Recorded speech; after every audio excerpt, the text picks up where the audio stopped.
Hey everybody, how's it going? Octopus here and welcome back to Union Cross. We got Zexion's Metal Spotlight, and this one's a little tricky because of the trait roll system. You guys might think it's one thing, but it's the other. If you guys are lucky enough to guilt this guy, I'll talk about what skills to put on him and everything, because in this video I am going to guilt him, do a little Metal Spotlight of him doing some crazy damage, and let's start off with traits so we can see what kind of metal this is going to be. Every time you guys are going to take care of a metal, if you have 7 copies or you're about to guilt it, don't put a skill on it until you know what traits you have on it, or you get the trait you want that you know a skill, obviously, because you're aiming for it. But if you got something like this where we have an event and we get 7 copies, roll the traits first and then put a skill. So in my recommendation here, guys, a lot of you guys might think that extra attack is the way to go for this, and it's not. Extra attack is pointless on this metal because, one, let's say, I know a lot of you guys don't. This is like something where it's a little iffy back and forth, like it could be this or it could be this, but the way the game's going, again, you guys are eventually gonna get a ×6 buffer, and the highest tier for buffing right now, guys, is ×7. So why would you want to put double cast on this metal for an extra strength buff? It's gonna go to 8. Now that's saying later on when everyone has like a ×6 strength buffer, or 0.2 carry comes out, or if you guys already have a ×6 strength buffer, you guys don't need double attack on this to get 2 more strength buff. There's just no point. But then you can also be saying, for people who only have a ×3 buffer, this guy with an extra attack will give you ×5, but then it's only good for the other metals because he's only going to do 40% of his damage. Yes, there is going to be situations where it's better to have it, but in my personal case, for someone who's able to guilt this guy and it's relevant to them, I would say go for -60 ground or air, or +1000 strength. That's what you guys should be aiming for, because he actually has a really good multiplier and inflicts more damage and more skills triggered in that stage. So if you activate all your skills and you activate him, he's we'll see what his multiplier is. I'm pretty sure it's a 3.9 something, but I don't think extra attack is necessary on him. If you don't get extra attack, don't feel bad, because again, a ×2 buffer plus your 3 times buffer, yes, you get ×5 buff and you have a metal that does some good damage. It does make sense, but for me on this account and even on my other account, I think I'm gonna go with just having this guy do pure damage, because that's a good multiplier, and if I get -60 on there, he actually will be relevant in the Coliseum for me because I already have a ×6 buffer. Again, if you guys have only a ×3 buffer, it might be better for you to have a damage metal that does ×1 buff and then times another buff for the rest of your metals, but then you gotta look at Keyblade setups. So let's just go for trait rolls here. Again, this is my personal, this is what I want to do for my accounts, and I think is best for me and for the long run of other players once you do get your ×6 strength buffer. So let's go evolve this guy, let's go for some trait rolls. Since he is magic, that's not trait rolls, that's evolving. Since he is magic, and I will evolve him, don't worry. I think that because of magic versus power, there is a lot of tough power enemies that are on the ground, and then there's a helicopter fleets that are in the air. So I'm fine with either one, whatever one I get, but if I had to choose between them, I would definitely go for ground because of those hammers. Those hammers are super annoying, and if I have something that buffs and takes them out, I think that'll be really good. There's also the monkeys. There's a lot of power enemies that are on the ground, but there also is some in the air. But I want to ground, -60 ground for this. That's just me. I could be overlooking something, not thinking about a certain enemy, but I want to go for the trait roll that is -60 ground defense. So I'm aiming for that. If I don't get any -60 grounds, it's +1000 strength, and then if I don't get that, it's extra attack. Just for the laughs. Alright, sleep resist. I can now use you in your own quest because of those archers. That's another thing, guys. If you want a ×1 buffer and sleep resist, you got this right here. But magic versus magic, you know, all that stuff. Alright. So again, a lot of you guys are not going to be able to guilt this, but if you're able to, I would definitely steer away from extra attack. Because if you're strong enough to pass that quest... Ooh, I clicked on it by accident. Yeah, if you're strong enough to pass that quest, then you probably don't need this guy.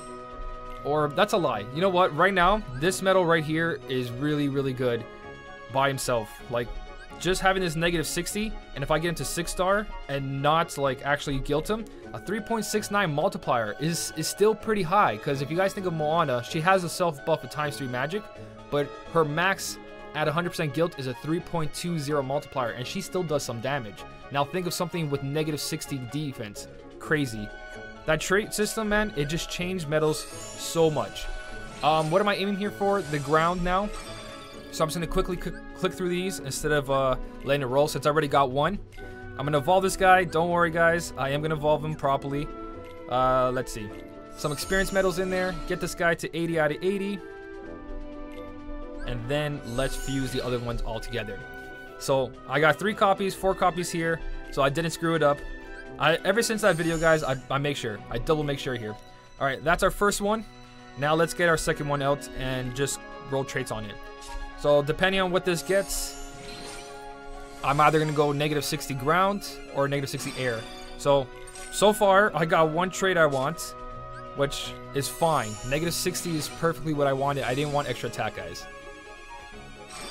And paralysis resist again. Okay. All right, so that's for that. Now we have one more chance at a trait roll. I'm going to go for that last chance on that trait roll. Whoa, do I need this guy? You never know. You never know. I'm not going to waste any medals that actually might be useful later. Wow, do I have nothing unlocked? Oh wait, that just 80. Why did it make me put that one in there then? That was such a waste. It was like, I just want your meow while dead.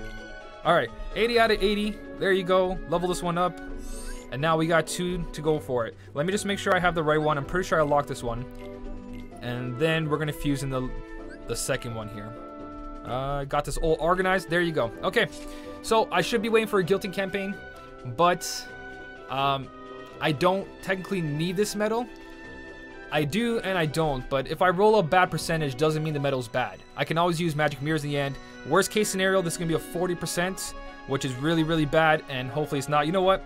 I'm gonna make this so special that it won't be bad for me. I'm gonna give it an HDL just for the funds. Here we go. You're gonna get 2 HDLs just because I like you. 3. It's a waste, but I don't care. I want some good luck in here. All right, please. I want at least 70% guilt. Anything below 70%, I'm going to be kind of upset, but I'm taking the chance right now, and it's all for good here. It's all for good. It's all for the views, right? That's what it's all about. I just want to try out the medal, to tell you guys the truth. Something inside hurts. All right, so like my past videos, I always told you that wait for a guilting campaign or you end up with something like this. But there's the multiplier. It's a 3.93. It's a 0 gauge. It's got -60 aerial on it, which is amazing. And I roll a aerial again. All right, let's just overwrite that aerial, you know, double activation right there. So here's our medal, 100 out of 100, 7,300 attack. That's really good. And it's got a 3.93, 50% guilt, but that's my doing. Should I put some magic mirrors on it? How many do I have? I got tons of magic mirrors. I'm going to put 9. I'm just going to make this medal 60%. Why not? Alright, 60%. Let's throw some chips on there. Again, this was my fault. I should just wait for a guilting campaign.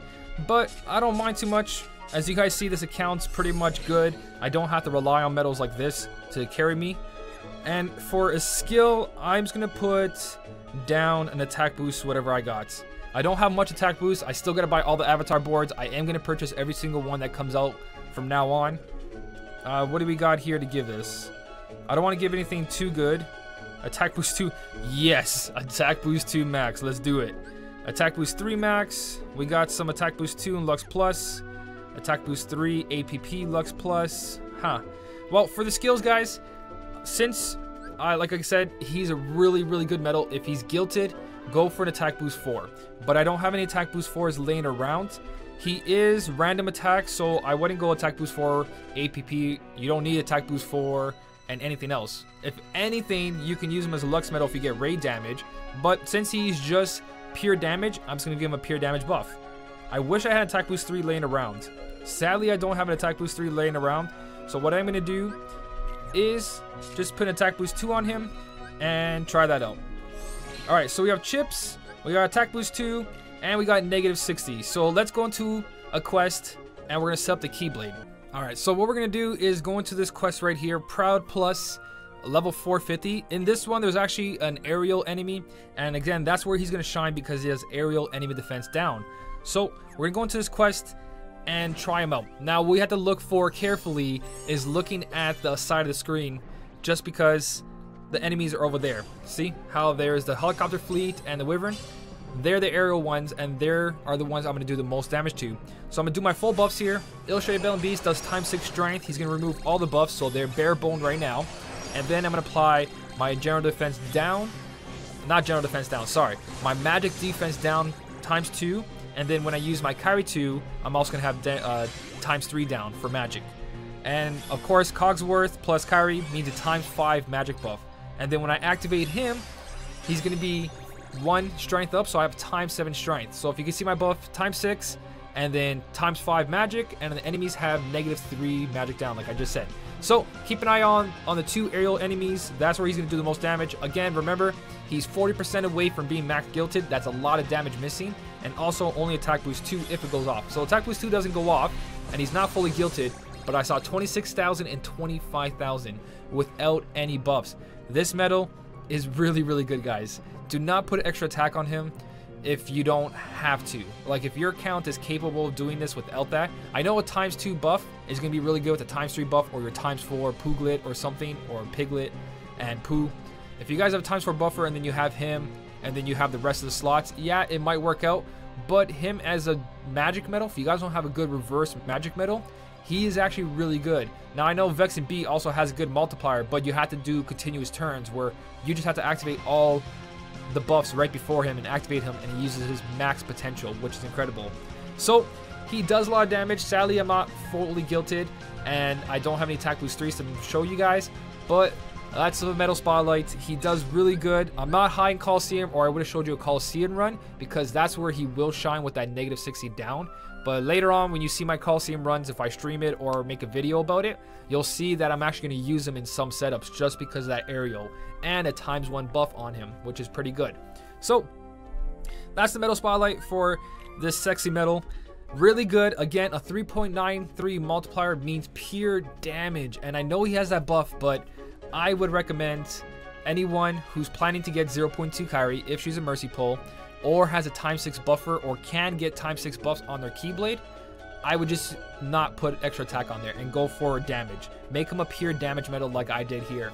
I believe at 100%, I had attack boost 4. This guy will probably do 500,000 damage on the enemies I just attacked. Easily. I guarantee that he would easily hit 500,000 if I had attack boost 4 on there. But hopefully that was enough for you guys to check them out. That is my recommendations. Keyblades against are very simple. Anything with reverse saw, because he does have that buff, he could fit any reverse magic, or if you just want a ×1 buffer for some reason, anywhere on a Keyblade. But 3 wishes, move glory, best spots, and then counterpoint in the second one again for your ×6, and then 1 more strength buff to have ×7 off the bat. Some good damage, and then the rest of your medals have all those buffs. So really good medal in my opinion. Really hard to get. I will have a guide as far, not even a guide. I'm going to play the event on my free-to-play account and see how far I can get with that and what kind of strategies I make out of that. But this was his spotlight video. I hope you guys enjoyed it. Thank you so much for watching. Keep on smiling, and I'll see you in the next one.